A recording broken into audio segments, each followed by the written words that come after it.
Hi, welcome to iInnovate, a podcast about innovation and entrepreneurship with Julia Vasconcelos and Matt Winder. Which companies do you think really get Second Life? Well, I mentioned, I think a lot of companies do. You know, most of the companies that I've had the fortune of actually talking on the phone, as you know, Linden Lab doesn't, we just make land available to people, so we don't have deals with companies that are doing things in Second Life. We just sell it. Everybody's on a level playing field. We just sell people land.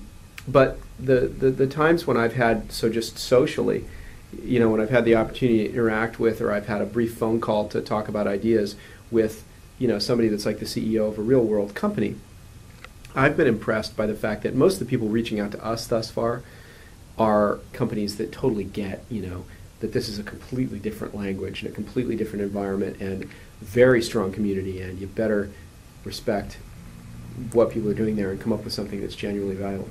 I think in terms of good examples of companies that have done interesting things, like I say, there's a lot. The Starwood Loft project jumps to mind as a pretty good one. You know, Reuters just opened this big press office in Second Life, and they got really serious about it. There's a guy that's on the ground there reporting from Second Life all the time. He's the bureau chief, and he's an experienced journalist.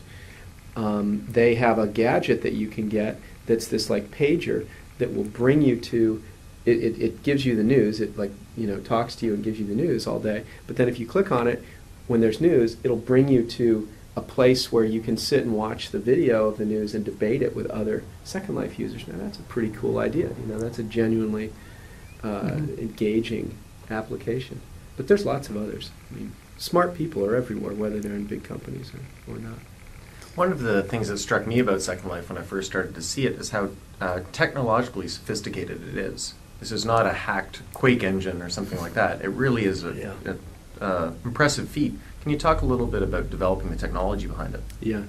Second Life's a much bigger software project than most people think. Most people don't realize the company's been around for almost 7 years. 99? Yeah. After so my background is engineering and physics and software. The people here are, for the most part, involved in product development in one way or another. So it's a very sophisticated technology project. There were basically there were several big problems that we had to take on.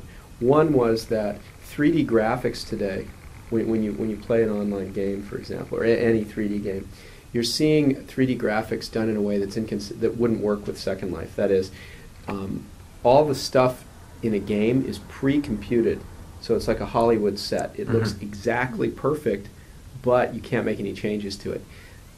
And so it's rendered on screen as this kind of backdrop that you can walk around in, but you can't interact with. That strategy, of course, doesn't work in Second Life, because in Second Life somebody can walk up to the car or the wall or the window or the picture and just move it while you're talking to them. So we had to build a different rendering engine. So 3D rendering and displaying 3D graphics, that was a big piece of the research work we had to do. Another piece is streaming. Because the Second Life world is an immense amount of data, if we had to ship it to you on DVD, if we had to sell it to you like a video game, we'd have to send you thousands of DVDs, so it'd be a big cart. Because of that, Second Life uses streaming technology. So as you wander around the world, the data that constitutes the objects you see around you, that data is streamed to you at broadband speed. So there's a bunch of technology work we had to do there in doing the compression and the prioritization and the streaming of that data. Then a third big problem is distributed computing. Second Life itself is always alive. You know, it's all these servers, running 24 hours a day, and those servers connect together to simulate one big contiguous world. So if you've got like a wristwatch or a pet or a car or something like that, as you drive that thing around Second Life, it is moving its identity and its processing from one computer to the next. So there's a big project here in distributed computing, and so we had to do a lot of work there. So those three things, 3D graphics, streaming, and distributed computing, come together in the product development process.